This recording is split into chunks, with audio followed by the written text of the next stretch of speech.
What is up, you guys, and welcome to the Upper 90 YouTube soccer channel where we're talking about, yes, England versus Denmark and the prediction on who's going to win and possibly what Southgate is going to run this game. So stick around as we talk more about this game.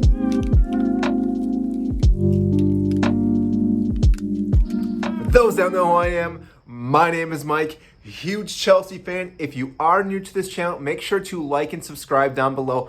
I greatly appreciate that. That helps grow this YouTube channel. Now, today we are talking about, again, England versus Denmark, and I think a lot of people don't think how close this game is going to be between these two teams.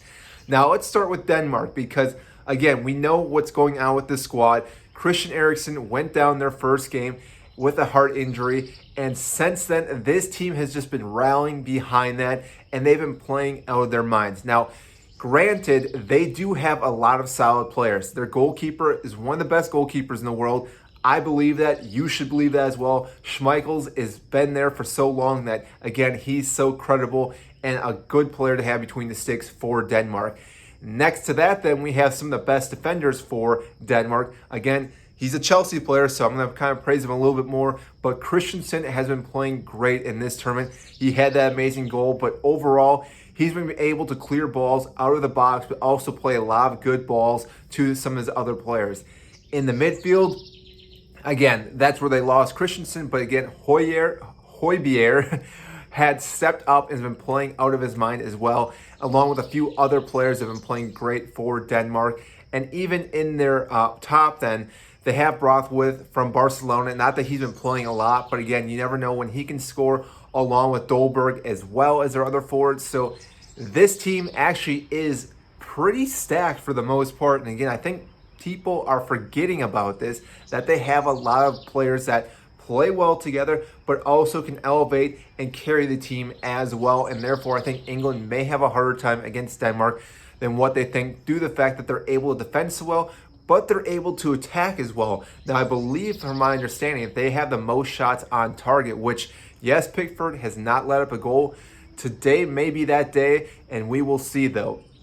Now, with the England side, as we know, Gareth Southgate loves certain players that have been playing really well. So in the back four, I'm pretty sure we're going to go with Luke Shaw, Maguire, Stones.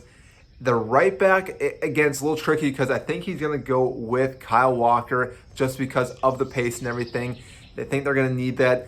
Possibly start Trippier, but overall, I think Walker's going to start.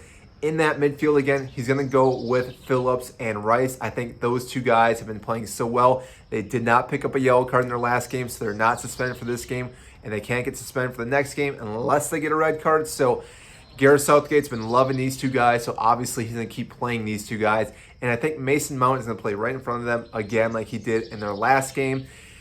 Hard to say, but I think that's going to be the best option. And then up top, you have to start Sterling. I know I've been giving him a hard time, but you have to start Sterling in this game. Harry Kane is a must.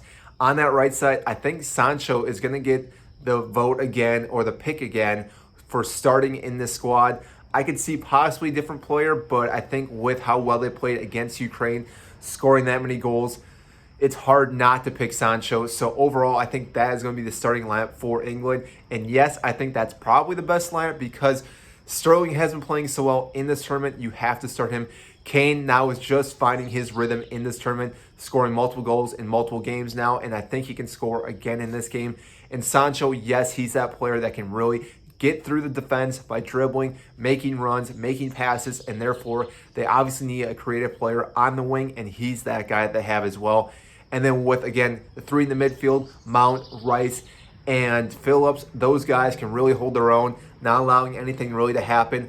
I think they may have a guy hold and sit around where Højbjerg is. That way he can't just be a playmaker in the midfield. And I think that's going to be a really good decision on Gareth Southgate. If he goes that way, he may not. Again, he obviously knows what his tactics are going to be today, but I think that should be what he does.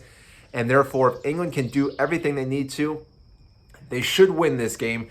I've bet against Denmark every game, and every time they've proved me wrong, so it's hard to say that I want England to win. I think England's going to win, but at the same time, Denmark could easily still win this game, but I'm going to be voting for and picking England to advance. I think they're going to score a goal very quickly in this game. And when they do that, they can sit back then and hit a counterattacks on Denmark, pick them apart, and therefore score multiple goals. And I think they're going to score 3 goals today against Denmark. I think Denmark will score at least 1 goal. So at one point, it'll probably be 1-1. But then I think England's just going to break them down.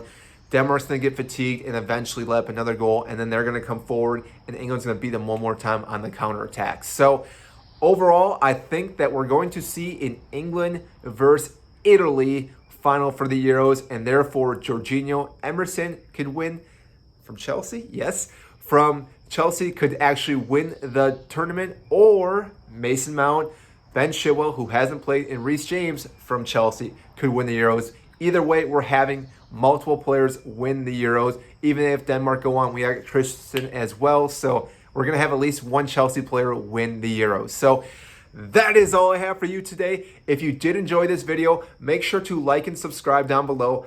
I greatly appreciate that. That helps grow this YouTube algorithm, helps grow this YouTube channel. So overall, it gets this video in front of more people. So thank you very much, and we will see you next time.